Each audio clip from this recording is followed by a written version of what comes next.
You're listening to All Things Sports with Mike Davis.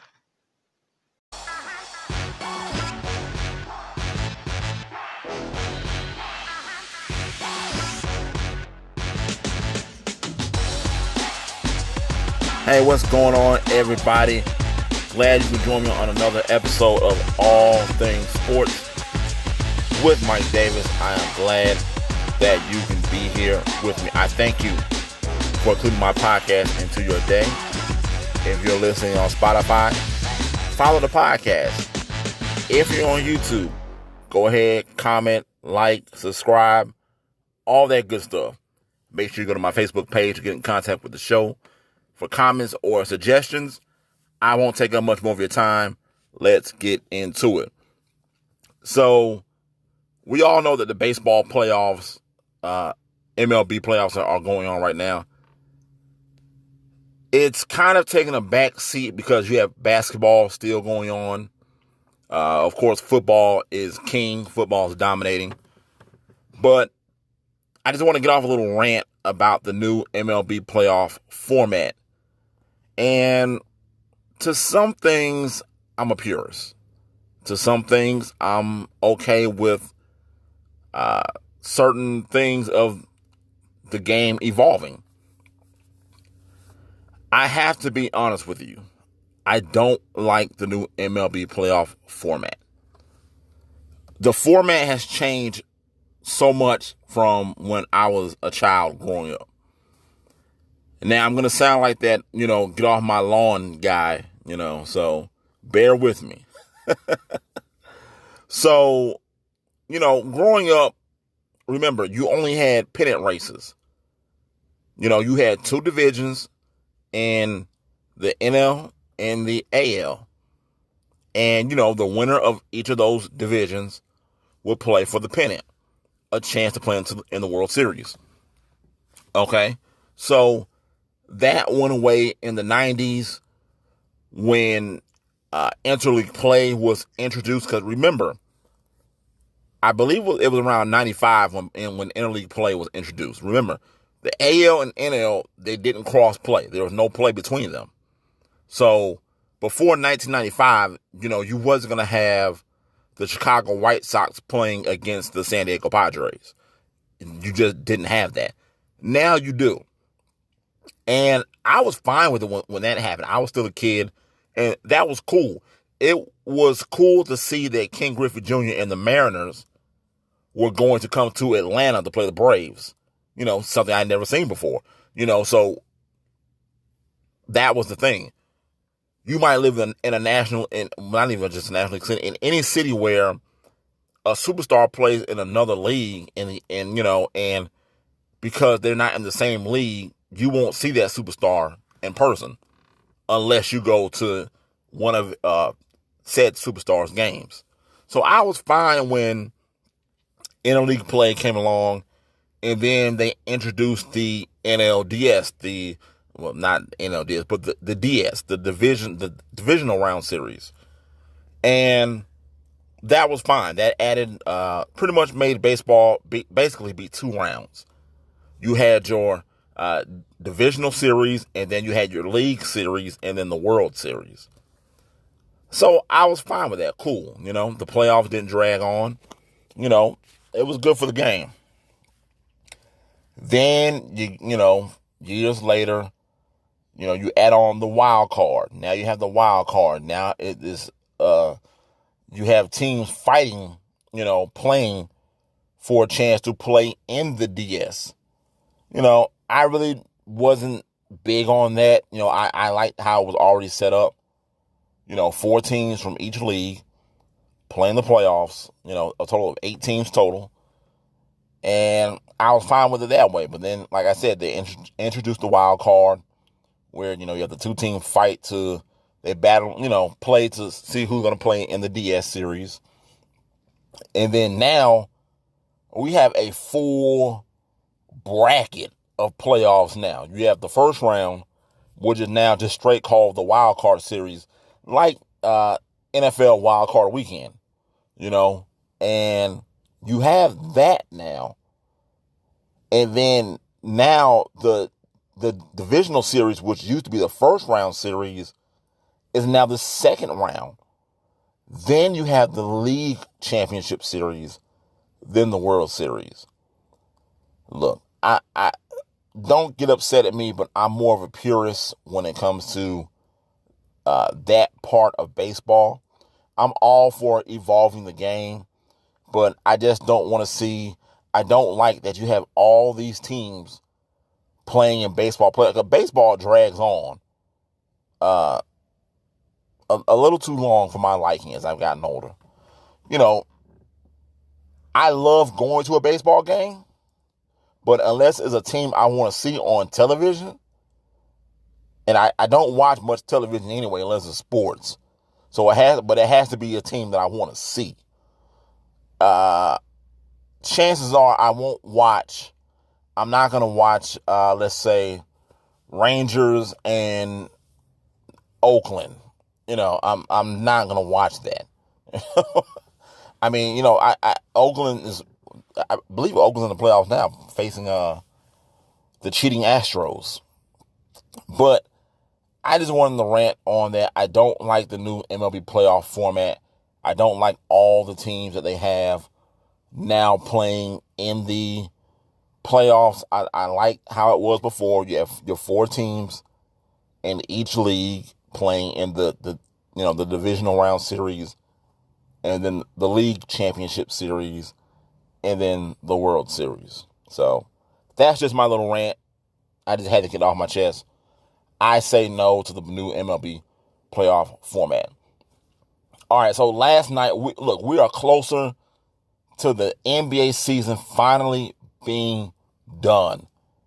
I mean, it seems like this NBA season has just dragged on and dragged on and dragged on. And I'm, for one, I'm ready for the NBA season to be over. I can care less if LeBron gets his 4th title or not. It's October. Basketball should not be concluding. Basketball should be in training camp getting ready for the preseason. But that's neither here nor there. The Lakers take game 4 last night. LeBron had 28 points, 12 boards, 8 assists. Anthony Davis, 22 points, 9 boards, 4 assists. And AD, he got hurt late in the game, but he came back and finished. That's a little scary. Knowing Anthony Davis' history when it comes to injury, it's not good. But he's kind of held his own this year. They had that long stint because of COVID-19 where he can actually rest up and, be fresh for the playoffs. And this team pretty much runs through AD. I know everybody's talking about LeBron James this, LeBron James that. Look, if he gets his 4th title, good. In my opinion, he's still not the best player of all time. It is what it is. He's one of the best.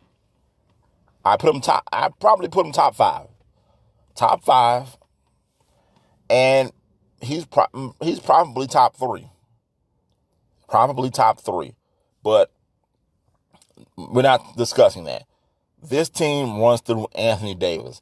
As Anthony Davis goes, then the Laker goes. I mean, because Miami doubled him early last night.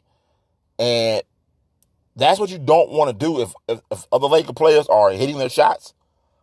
Like last night, Caldwell Pope was the X factor, having 15 points, 3 boards, 5 assists. So that was your X factor right there.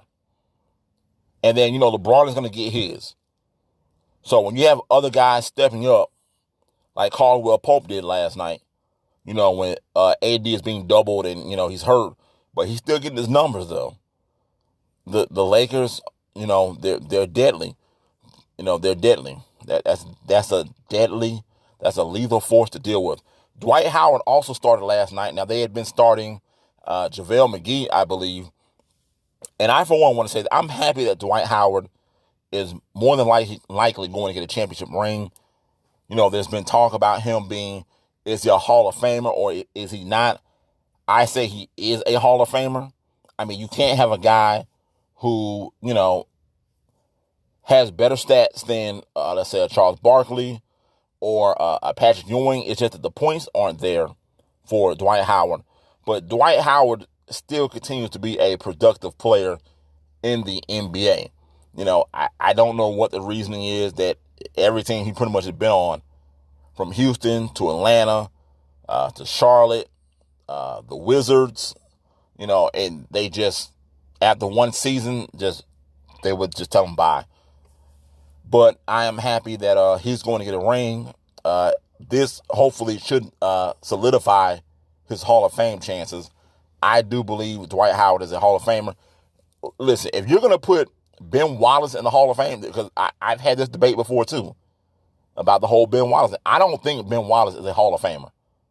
Ben Wallace had a stretch of like 4 years where he was really good. And then he had a stretch of 4 years after that where he was really average and then bad. And before the 4 years he was good, he was kind of, I don't know if I'm going to make it in the NBA. So if you're going to put a guy like Ben Wallace in the Hall of Fame, Dwight Howard goes into the Hall of Fame. It is what it is. Now, on the Miami side, Jimmy Butler, the guy is showing heart, 22 points, 10 boards, 9 assists, almost had another triple-double. And the Heat also got Adebayo back, and he put up 15 points and 7 boards, but it wasn't enough. Miami Heat just they couldn't. They hung tough. They hung in the game. They couldn't get it done. I understand it. I get it. More than likely, they're not going to win the series, but I picked Miami to win at least 2 games. So my thing is, I think Miami is going to win the next game, and then the Lakers will close them out in the game after that. Now, Jimmy Butler is a 90s slashing 2 guard. Jimmy Butler would have been awesome playing in the 90s. I like his game. I don't like how the floor is spreaded now, because I feel like it took away from the big man, the traditional big man, and the 2 guards that can put the ball on the ground. They can put the ball on the floor and get it to the rack. You don't have a lot of that now. Everybody just wants to shoot the ball. Everybody thinks they're Steph Curry. But on the other hand, you have a lot of people, they end up, being Josh Smith, who couldn't hit a 3-pointer to save his life. So I like Jimmy Butler's game. His game would have been awesome in the 90s. Like I said, he's a slashing guard, and I love the toughness of him. The whole Heat team showing toughness, but the problem is Miami just cannot answer the Lakers' star power. It's just the Lakers are too top heavy compared to what the Miami Heat bring. And the Miami Heat, they're showing toughness. They're playing gritty, but again, they just can't compete with the Lakers' star power. Lakers are going to win it. I say the Lakers win it in 6. I think the Heat get one more game, and then that is a wrap. All right, so moving over to the NFL. I'm not going to say that. Apparently, it's politically incorrect to say their former name. But the team that has no name, the Washington football team, they did something today I don't really agree with. They benched Dwayne Haskins as the starter in place of Kyle Allen. Now, I'll admit to you, I haven't watched much of the Trash Fest in Washington. I just did a podcast yesterday about the NFC East, the Trash Fest that it is. But I did happen to check out some of their game against the Ravens this past Sunday. And to me, the Ravens, now, granted, the Redskins played Redskins. See, I'm so used to saying that name. I apologize. The Washington football team, the no-name team in Washington, okay, they were playing the Ravens. Now, we know what the Ravens bring to the table, and I thought that considering they were playing one of the top teams in the league, that Washington didn't play that bad. Considering. Well, what I mean by they didn't play bad was, I think that the final score was what, 31-17? I'm glad the final score wasn't 51-3. That's great for Washington. Look, Haskins, I don't like that he lost his job today. Like I said, I went back and looked at some of that game. I love how the NFL has broken it down into like 45 minutes. You can go back and watch the whole game in like 45 minutes. If you can go to their YouTube site or their website, the NFL.com, and you can watch any game that happened the previous Sunday. I love it. So that's what I did, and I wanted to see what the issue was. Did Haskins play that bad to lose his job? He didn't. Dwayne Haskins did not play bad you have to remember, this is a second-year quarterback. This is a second-year quarterback playing under another head coach. He's playing this is like his third head coach. Because he played under Gruden, Jay Gruden, am I right? He played under Gruden, and I believe Gruden was fired. So he played under somebody else after that, and then now he has Ron Rivera. Haskins was 32 of 45, threw for 314 yards, no turnovers. He didn't throw any touchdown passes, but no turnovers. When it comes to QB play, I'm big on turnovers. Don't turn the ball over. He had a rushing touchdown. Now, a lot of people are saying that the playbook is kind of dumbed down for him. I don't know. Like I said, I don't watch much Washington football, but I think Scott Turner, who was the OC, and Ron Rivera, the head coach, I think they called a bad game from what I was looking at. Now, I didn't see Haskins wasn't going downfield with the ball, and maybe that might be a little bit of them dumbing the playbook down for him. I don't know. But if you wanted to bench him on his performance, his last game isn't the reason. Dwayne Haskins did not put Washington in a position to lose that game to the Ravens. Like I said, from what I saw, with my own two eyes, it looked like some bad play calling. But I looked online. I saw some Washington fans saying that they'd done the playbook down. And look, that doesn't necessarily mean it's a bad thing. Because I'll tell you what, Dan Reeves did that with Michael Vick. Michael Vick was on his way to being a complete passer with Dan Reeves. Follow me. Don't laugh at me. Because I can hear the snickers in the background. I hear them already. But just follow me. We all know Michael Vick was, if his first read is not there, he was taking off with the football. So Dan Reeves simplified, dumbed down the playbook for Michael Vick. Michael Vick started to take off as a passer in his second year as the year progressed. The problem was he broke his leg in his third year and Dan Reeves was fired. So then they brought in Jim Moore, and then Michael Vick regressed all the way back because of Jim Moore, who was the wrong hire for him. But he was learning to play the quarterback position under Dan Reeves, who simplified, a.k.a. dumbed down the playbook. I don't necessarily think dumbing down the playbook is a bad thing, because Dwayne Haskins, played one full year at Ohio State. So you got to get the kid reps. You're not gonna win this game or learn the game if you're not getting the reps. And I think, honestly, that the Washington head coaches are doing Dwayne Haskins a disservice. For some reason, Ron Rivera thinks he's going to win with Kyle Allen because that's who he had in Carolina. That was Cam Newton's backup. Go and see what he did in Carolina. You might as well roll it out with Dwayne Haskins. But the problem is, this is the real problem. Dwayne Haskins is not Ron Rivera's guy. This is how guys get lost, quarterbacks that is. This is how they get lost in the NFL system. Look at Rosen. Look at Rosen when he was drafted by Arizona. 1 year, he got 1 year, and then they end up drafting Kyle Murray. So then they ship him off to Miami. So then Miami, what do? They get him for 1 year. They play Fitzpatrick. He's the veteran. And then, we look up and they draft Tua from Alabama. So let's buy Rosen. So now he's in Tampa. So now he has all this time to sit behind the great Tom Brady. watch out. And I believe the same thing is going to happen with Dwayne Haskins. I think I was about to say it again. I think that the no-name team in Washington are making a mistake. Ron Rivera is making a mistake here. Okay? Now, I saw his QBR. I know people are going to throw that at me. I think his QBR is like 35 or 32. Horrible. Horrible. So, again, like I said, I don't watch Washington football. All I'm going off of is his last performance. You know, it's like I'm scouting. I'm going off his last performance.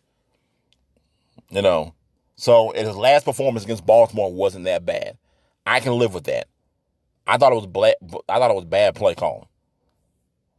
So I like Haskins. You know, I have nothing against it. I like Haskins.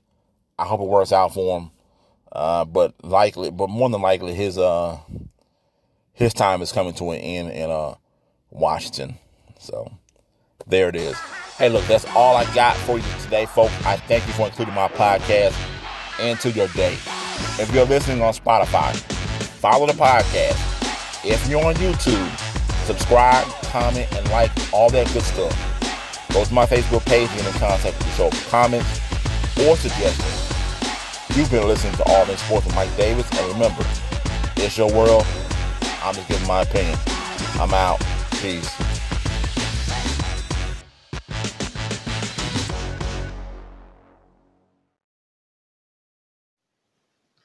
You're listening to All Things Sports with Mike Davis.